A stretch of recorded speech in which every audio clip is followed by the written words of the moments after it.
Hey guys, I'm out here on Lake William Hobble. Been fishing some streamers and some wet flies around today, but what's happened is the lake's glassed out completely. A few fish have started to rise, so it's the perfect time for me to rig up a leader fly line with some team of small dries. So I thought I'd just flick the camera on and run you through what I'm gonna do. So I've got a 7-weight 10-foot rod here. Yeah, that's right. Then I've got a 7-weight Cortland Peach fly line, and all I've done is I've attached a 9-foot 4X tapered leader onto the end of that one, and I've cut off 3 foot of the butt section here, so I've only got 6 foot of tapered leader there. So pull it out of the pack, the thick end which you're going to attach to your fly line, just cut 3 foot off that, so that way I'm left with a nice manageable length leader. Now I am going to attach some tippet onto the end of this one, and I'm going to fish two dry flies. So I'm going to do that now. So ordinarily I would actually have a tippet ring attached to this, and that would be my permanent base leader for dry fly fishing for the season, but I couldn't find any today, so I'm just going to attach my tippet with a triple surgeons. So I've got 6 foot of my tapered leader.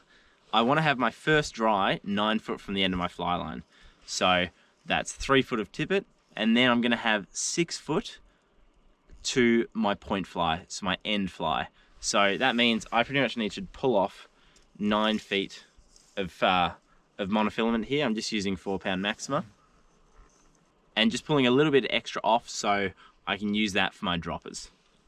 I'm just attaching this with a triple surgeons, lay this over the top there. I'm going to create a loop and go through there 3 times. I always like using monofilament for my lake dry fly fishing as well. So if you're going to ask why mono over fluoro, one, it's a lot cheaper, but also it doesn't have that tendency to sink and dip under the surface as quickly.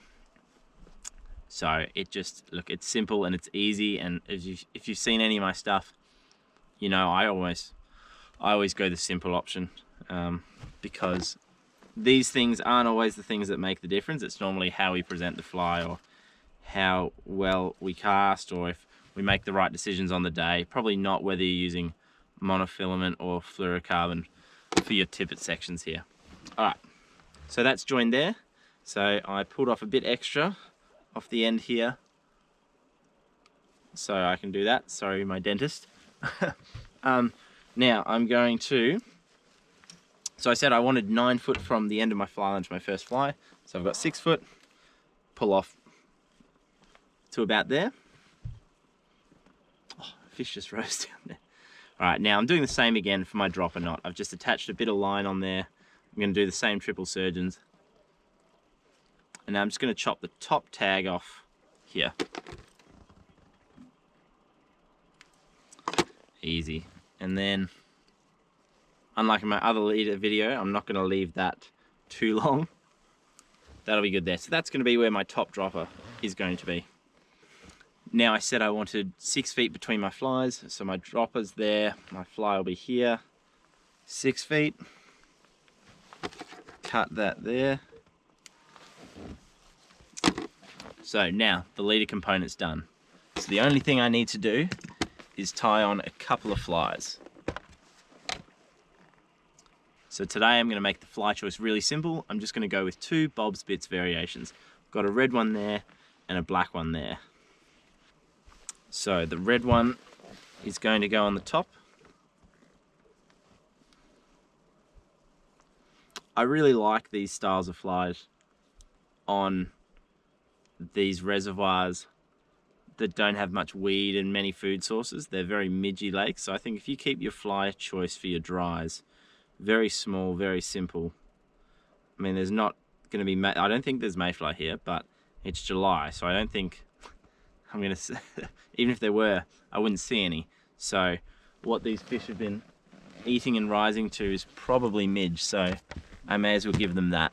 If you're fishing a lake like Wendouree, then absolutely, or Newlyn or Hepburn with the mayfly, absolutely go for your parachutes, go for your possum emerger, all that kind of thing are great. But you know, on a lake that's very barren I'm very, very happy just with simple, drab, plain flies, because if you get in front of one of these fish, they're probably going to eat it because they are very hungry fish.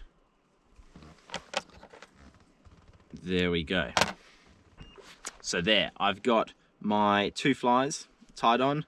I've got the red bit and I've got the black bit. I've got 9 foot of tapered leader. Well, I've got 6 foot of a tapered leader to 3 foot of my 4 pound to my top fly. And then I've got another 6 foot to my second fly there. And that's rigged up on my 7-weight 10 foot lake rod with a 7-weight Corlin Peach floating weight forward fly line. So super simple. I hope that's helpful, guys. Don't forget to like and subscribe. It's really, really helpful for me. And for us Victorians, I know we're going into lockdown tomorrow for Metro Melbourne. So stay safe, everyone, and I'll see you all next week. Thanks, guys.